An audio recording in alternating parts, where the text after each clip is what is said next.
سورۃ الروم، بسم اللہ الرحمن الرحیم، الف لام میم، غلبت الروم فی ادنی الارض وهم من بعد غلبهم سیغلبون فی بضع سنین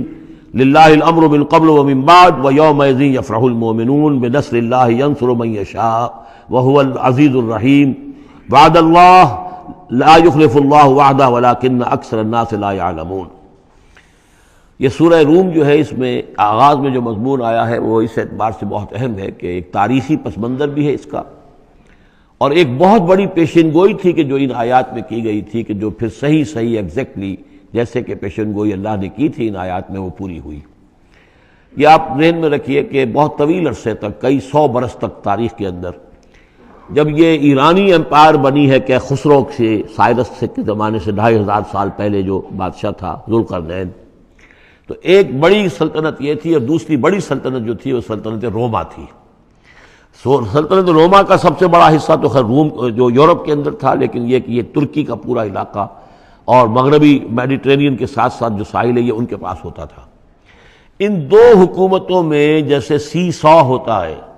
جھولا جھول رہی تھی تاریخ۔ کبھی ایرانیوں میں کوئی زوردار طاقتور بادشاہ اٹھا باصلاحیت، اس نے حملہ کیا اور رومیوں کو دھکیل دیا وہ یورپ کے اندر اور ایشیا خالی کرا لیا۔ کبھی رومیوں میں کوئی زبردست طاقتور کوئی بادشاہ اٹھا جو کہ جس کے اندر صلاحیت تھی، وہ آ کر ایرانیوں کو دھکیلتا ہوا پیچھے لے جاتا تھا۔ تو اس طریقے سے یہ سی 100 جو ہے یہ کئی 100 برس تک جاری رہا۔ حضور کی بعثت کے زمانے میں ایسا معاملہ ہوا ہے کہ سن 614 میں، 602 سے لے کر 614 تک، اور حضور کی ولادت ہوئی 571 میں، یعنی جب حضور کی عمر 31 برس تھی،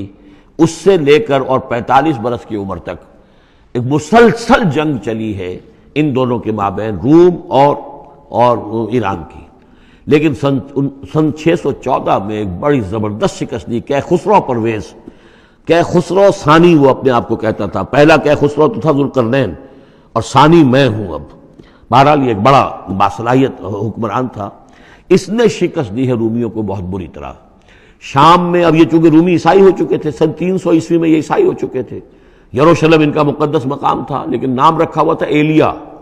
سن 70 میں جو یروشلم کو انہوں نے برباد کیا تھا، تو اس کے بعد ہیڈریان ایک رومن امپرر تھا جس نے کہ دوبارہ آباد کیا یروشلم کو، اور لیکن اس کا نام بدل دیا، اب یروشلم نہیں تھا، یہ اس کا نام تھا ایلیا۔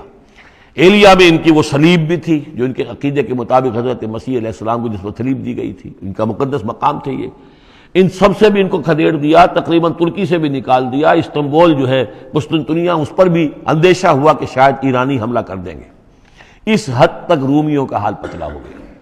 اب ہو یہ رہا تھا کہ جو عرب میں، مکے میں ادھر حضور کی دعوت ہے، شروع ہو چکی ہے، 5 برس ہو گئے حضور کو دعوت دیتے ہوئے، یا یہ کہ 15 برس ہونے کو آئے ہیں، لیکن ہوتا یہ تھا کہ یہ مشرکین مکہ یہ سمجھتے تھے کہ ایرانی تو ہمارے بھائی ہیں، وہ مشرک ہیں، آتش پرست ہیں، اور یہ نصرانی جو ہیں، یہ عیسائی جو ہیں، یہ مسلمانوں کے قریب تر ہیں، اس لیے کہ یہ عیسیٰ کو ماننے والے، موسیٰ کو ماننے والے، تو یہ لوگ جو ہیں ان سے قریب ہیں۔ تو وہ بغلے میں جا رہے تھے کہ مسلمانوں، تمہارے جو ساتھی ہیں یا تم جیسے جو لوگ ہیں، تمہارے قریب کے لوگ پٹ رہے ہیں، دیکھو ہمارے ساتھی جو ہیں وہ بڑے فتح مند ہو رہے ہیں، وہ آگ کے پوجنے والے، وہ مشرک جو نہ موسیٰ کو مانتے ہیں، نہ عیسیٰ کو مانتے ہیں، نہ تورات کو مانتے ہیں، نہ انجیل کو مانتے ہیں، انہوں نے تمہارے ان ساتھیوں کو کس طریقے سے کھدیڑ دیا ہے، شکست دی ہے۔ تو اس پر مسلمانوں کو صدمہ ہوا، اس پر یہ آیات نازل ہوئی کہ اگرچہ اس وقت تو فی الواقع صورت کی بن گئی ہے، لیکن چند ہی سالوں کے اندر یہ صورت بدل جائے گی، اور یہ کہ رومیوں کو غلبہ حاصل ہو جائے گا، یہ پیشن گوئی کی گئی۔ اس پر پھر حضرت ابوبکر صدیق نے کسی کافر مشرک سے ایک شرط بھی مان لی کہ اگر یہ قرآن کی پیشن گوئی درست ثابت ہوئی تو تم مجھے 100 اونٹ دو گے، اور اگر غلط ثابت ہوئی تو پھر میں تمہیں 100 اونٹ دوں گا۔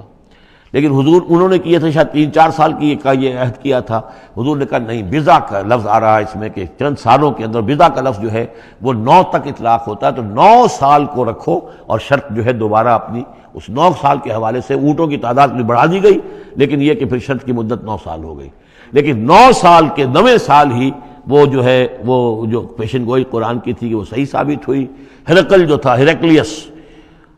ہرقل اعظم، اس نے پھر لمبا چکر دیا، بجائے اس راستے سے آنے کے وہ بحیرہ کیسپین کی طرف سے ہو کر، پیچھے سے ہو کر آیا ہے، اور سرپرائز اٹیک کیا اس نے ایران پر، اور بڑی زبردست شکست دی ایران کو، اور اپنی شکست کا بدلہ چکا لیا، اور یہ سارا علاقہ شام وغیرہ کا جو ہے وہ اس نے واگزار کرا لیا۔ اور وہی تھا زمانہ جب کہ مسلمانوں کو میدان بدر میں فتح حاصل ہوئی. تو یہ شکست دو خوشیاں جمع ہو گئی مسلمانوں کے لیے کہ ایک تو یہ کہ جو ان کے قریب تر تھے یعنی عیسائی ان کو فتح حاصل ہو گئی مشرکین کے ساتھ کے مقابلے میں کہ جو مشرکوں سے قریب تر تھے آتش پرست تھے. دوسرے یہ کہ خود انہیں فتح حاصل ہو گئی فتح مبین الفرقان آ گیا بدر کا. اس کا ذکر ہے ان آیات میں. صدق اللہ العظیم.